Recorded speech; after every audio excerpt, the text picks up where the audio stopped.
Welcome to Wolf 359.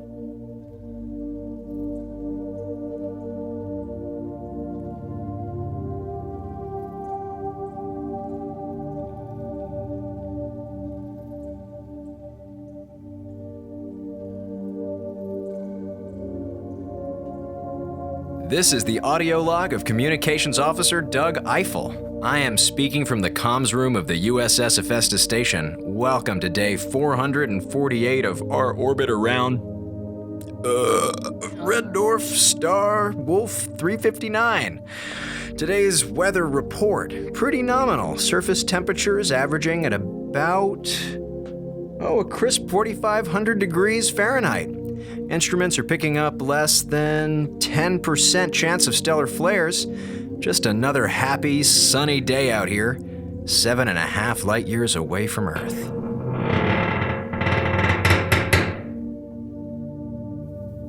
Minkowski and I finally cleared up that problem with the temperature on the station. All the climate control systems are back to normal, and our stalwart autopilot Hera promises she'll be a little less gung-ho in her efforts to conserve power. I understand that as an artificial intelligence, it's difficult for her to remember that human beings can't function at 400 below zero.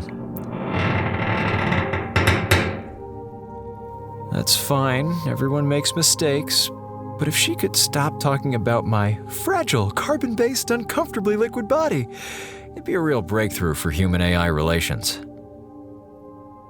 Speaking of scientific advancement, it's been 3 days since Hilbert's come out of his lab. I think this is the 4th time since mission launch he's been sitting with us at dinner, suddenly yelled, "Of course!" and ran off. I can't understand what Hilbert's saying half the time anyway. It's just as well I'm still banned from the lab. You accidentally knock over 1 vat of acid and almost burn a hole in the hull, and suddenly you're... Well, yeah, I guess that's fair. Whatever you're up to, Dr. Hilbert, best of luck.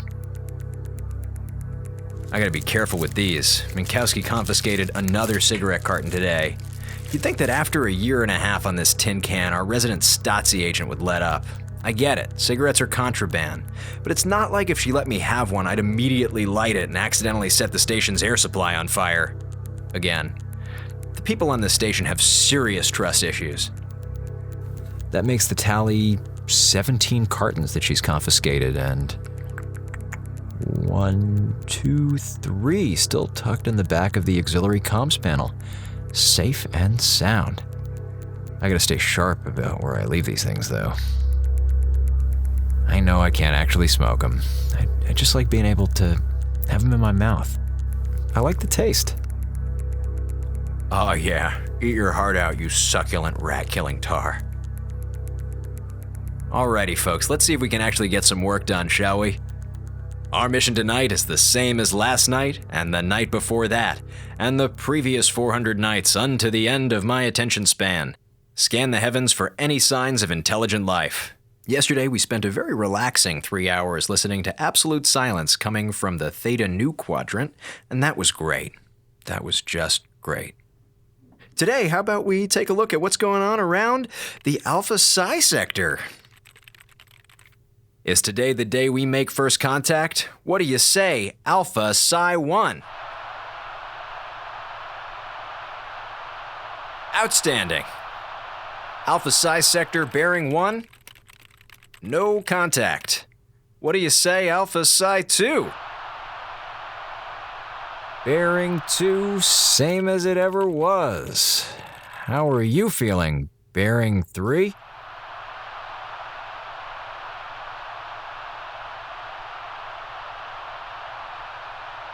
Well, folks, I don't need to tell you that we are in for one exciting evening. I mean, I don't know if you have any dinner plans, but... What the hell? Did I just hear... I thought I just heard something for a moment there. Hello? Alpha Psi sector bearing 3. Is anybody out there? Does anybody copy?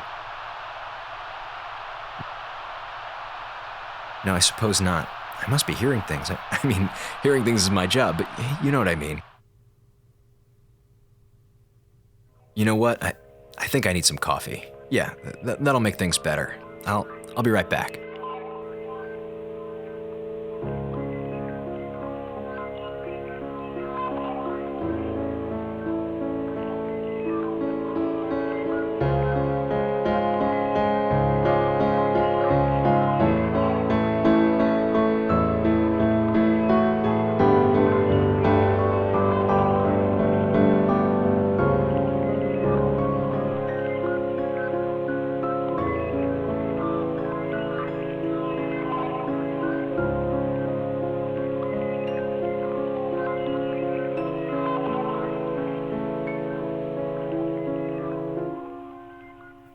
All right, I'm back, and I have coffee. Of course, it's not actually coffee. It's mostly blended seaweed with some proteins and stimulants. Hilbert says he got it as close to the taste of coffee grounds as he could, but that's not saying much. Calling it coffee helps? Speaking of the good doctor, I passed by his lab on the way to the kitchen. Some pretty weird noises coming from inside, even for him. Check this out.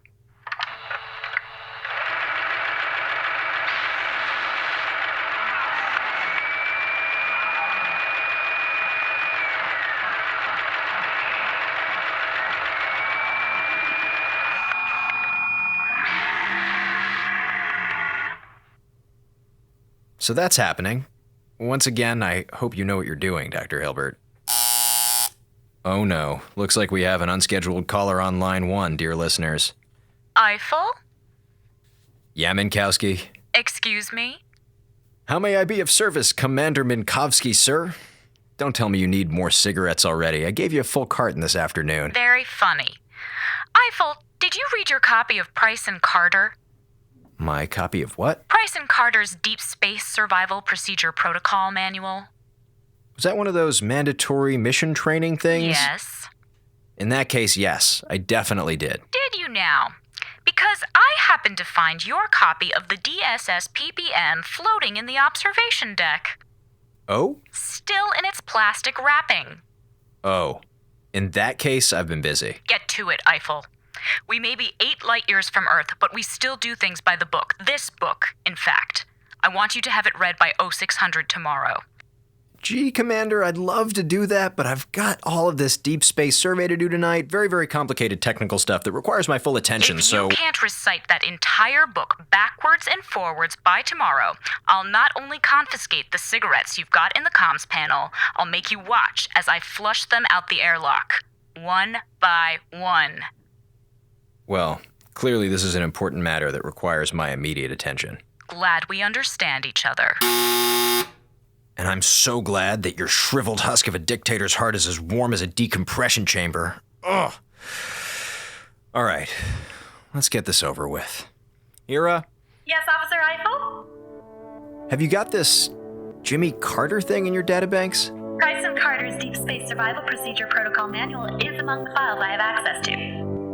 Can you please reproduce the contents of that file? Certainly. Would you like me to broadcast this throughout all of the station? Oh, no. Let's have this be a just the two of us, totally secret, never tell Commander Minkowski thing, all right? Very well. Ready to begin? Ready as I'll ever be. Take me away, sweetheart.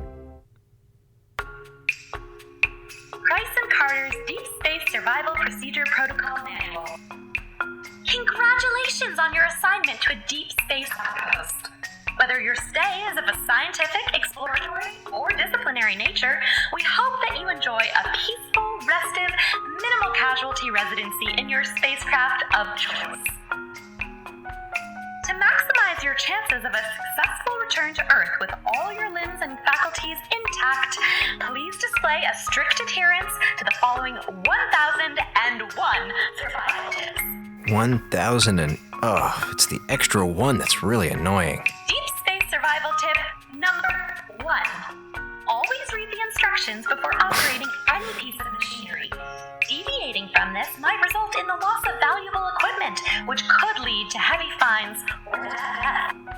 Deep space survival tip number 2. Begin every day with a few minutes of exercise. Isometric seriously? exercises are no harder to do in zero gravity than they are on Earth, and just as rewarding. Jeez, I'm gonna need some more coffee. Deep space survival tip number 3.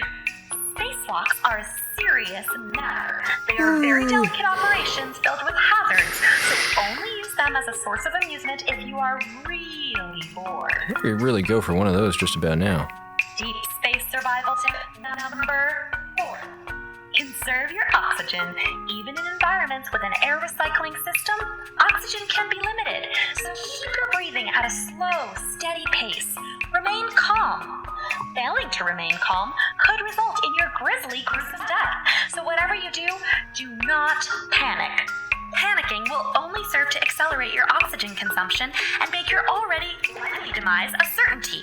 If you want to avoid dying painfully alone in the cold darkness of space, gasping desperately as freezing oblivion silences your pathetic hopes and dreams, relax. Deep space survival tip number 5. Remain positive at all times. Maintain a cheerful attitude, even in the face of adversity. Remember, when you're smiling, the whole world smiles with you. But when you're crying, you're in violation of fleet-wide morale codes and should report to your superior officer for disciplinary action. Deep space survival tip number 6. Oh my God, there it is again. Hira, shut up. That's definitely a transmission. I might be able to clean it up a bit, actually. Come here, you. Hold on.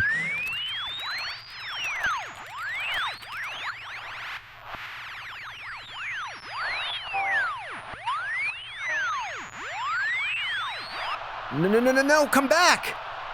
Damn it, I've lost the signal again. But I'm not crazy. There's definitely something out there. Come on, talk to me, whoever you are. I say again, Alpha Psi Sector, bearing 3. Do you copy?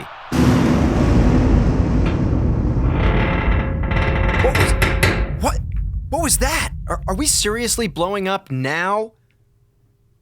Is there a survival tip about what to do for blowing up? What the hell was that? Eiffel, were you smoking again? I was not. If I come down there and find a single burnt match... Eiffel's not at fault, Commander. Loud noise came from my laboratory. Apologies, didn't mean to cause distraction. Dr. Hilbert?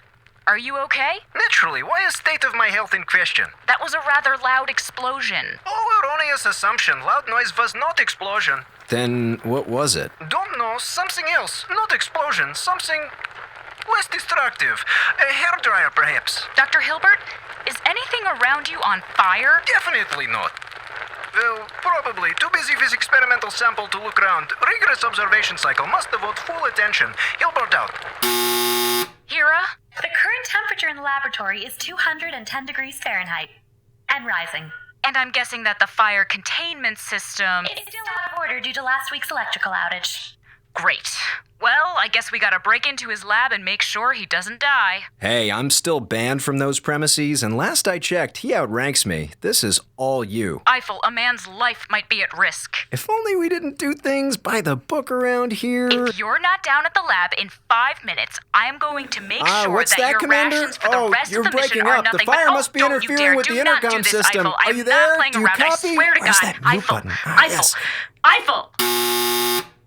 Have fun with the rescue op.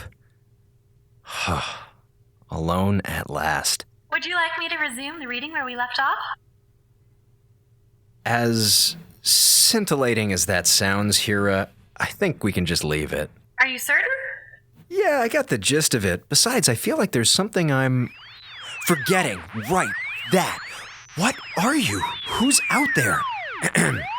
Hello, does anyone copy? This is Douglas Eiffel aboard the U.S.S. Hephaestus Station.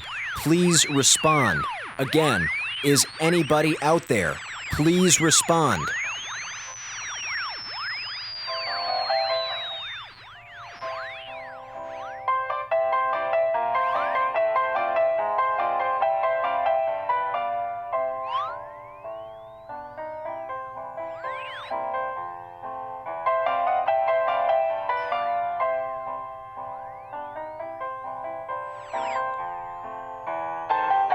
Oh, God. Oh, sweet, merciful tap-dancing zombie chorus girls. It's an old radio broadcast from Earth. A signal sent out... God, this must be decades old. All this time, it's just been traveling through space, bouncing from star to star. I mean, just imagine. Of all the odds, of all the space, it just happens to run into us. You gotta wonder how many things this song has seen. Well, it looks like I didn't stumble onto alien life today. But you know, as consolation prizes go, a reminder that Earth is out there, waiting, with all its hi-fis and smoking sections and triple white chocolate mochas with whipped cream. That ain't half bad. Well, until we meet again, this is Hephaestus Station Comms Officer Doug Eiffel signing off. I should probably go make sure Hilbert isn't burning to death.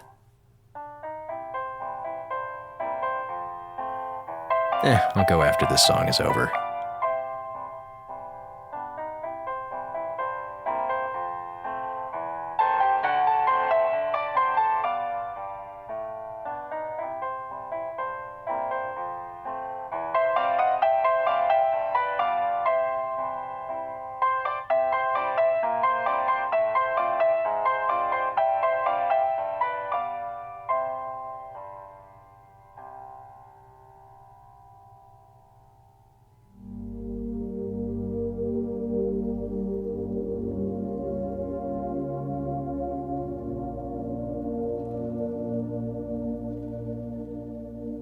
This has been Wolf 359, written and directed by Gabriele Urbina. The roles of Eiffel and Hilbert were played by Zach Valenti. The role of Minkowski was played by Emma Sherjarko. And the role of Hira was played by Michaela Sui. Original music by Alan Rohde, and audio recording by Jared Paul. Tonight's space transmission was The Entertainer by Scott Joplin. Want more tips on how to survive in the cold, unforgiving void of space? Visit wolf359.fm or follow us on Twitter at Wolf359Radio for more information on our show.